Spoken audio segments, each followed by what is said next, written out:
On October 1st, a Richwoods High School football player was put in a medically induced coma after sustaining an injury during a game. While he's now on the road to recovery, the injury is bringing to light some of the risks associated with the sport.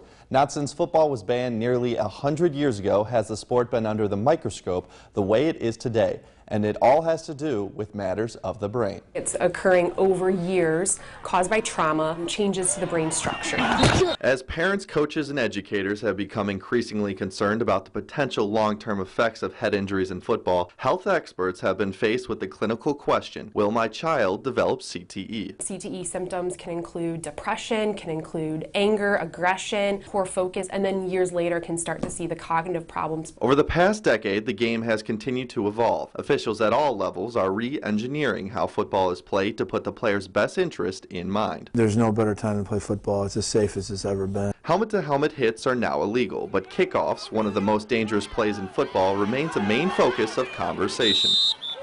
Directors at the Illinois High School Association believe they are inching closer to following both the NCAA and NFL in reducing high-speed collisions. We'll see the fair catch, take it on the 25, opportunity become available in high school very soon. With the rule changes, athletic trainers are now stationed on the sidelines and high above every stadium in college and the pros, with authority to stop the game if they believe an injury and or concussion has gone unnoticed. We look at, concussion injuries from a sports lens, headache, dizziness, confusion, poor coordination or gait, how they're walking. After his college career ended in 1983, Brock Spack moved on to coaching, currently at Illinois State University. He says coaches have taken a 180 approach on how to practice. We go 11-11 in special teams without a helmet on Sunday and Thursday just to try to give the head and the brain a rest.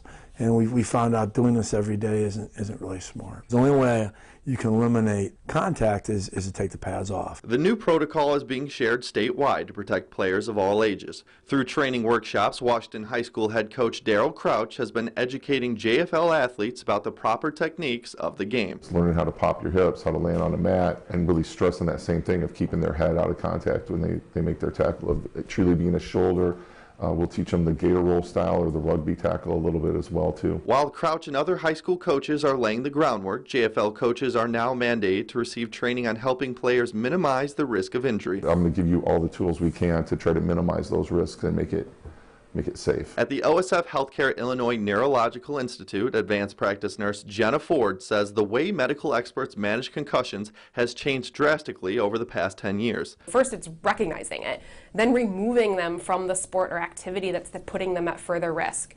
Rest, recover, get evaluated, rehab if we need to, reconsider going back, and then kind of going through that return to play process. While the future of the game may have been in jeopardy at one time, Coach Spack believes recent changes are for the best. Coaches to stop a drill or stop if it is a contact drill, hey, this isn't right. Winning is not that important. It's a player safety. That should be number one. It always should be number one, anything we do.